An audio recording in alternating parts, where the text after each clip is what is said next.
ఈ సౌండ్ వినిపిస్తుందా? కారం అప్పడాలు ఫ్రైయింగ్లో ఉన్న క్రంచీ మ్యాజిక్ ఇది. సింపుల్గా చెప్తాను, బట్ రిజల్ట్ నెక్స్ట్ లెవెల్, అడిక్టివ్గా ఉంటుంది. ఫస్ట్ మనం ఒక పెద్ద మిక్సింగ్ బౌల్ తీసుకుందాం. ఇందుకు నేను మెజర్మెంట్ కోసం ఒక బౌల్ని యూజ్ చేస్తున్నాను. ఇప్పుడు 3 cups ఆఫ్ రైస్ ఫ్లోర్ తీసుకుంటున్నా. ఇందులో 1/2 cup మైదాని యాడ్ చేస్తున్నా.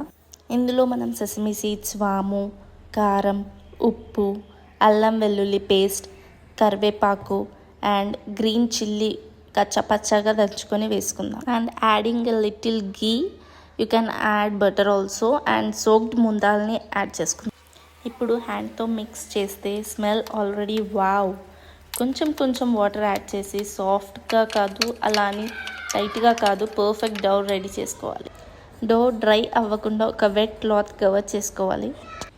Now the fun part start. Small balls తీసుకొని పూరీ ప్రెషర్తో ప్రెస్ చేసుకోవచ్చు, లేదా నార్మల్ ఒక ప్లాస్టిక్ పేపర్ యూస్ చేస్తూ గ్లాస్ ప్రెస్ చేయడం వల్ల ఫ్లాట్గా క్యూట్ అప్పడాలు రెడీ అవుతాయి.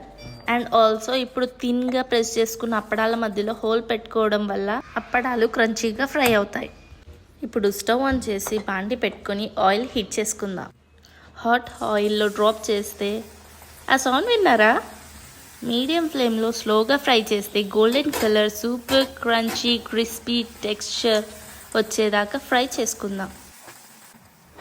గోల్డెన్ బ్రౌన్ కలర్ వచ్చాక తీసేసి నెక్స్ట్ బ్యాచ్ ఏవైతే మనం ప్రెస్ చేసుకున్నామో అవి వేసేసి ఫ్రై చేసుకుందాం. ఒక్క బైట్ తీసుకుంటే క్రంచీ, క్రిస్పీ, టోటల్గా మైండ్ బ్లోయింగ్. ఇది టీతో తింటే heaven combo. It's a wonderful evening crispy snack. ఈ కారం అప్పడాలు 2 weeks వరకు స్టోర్ చేసుకోవచ్చు. వన్స్ ట్రై చేస్తే మళ్ళీ చేయాలి అనిపిస్తుంది.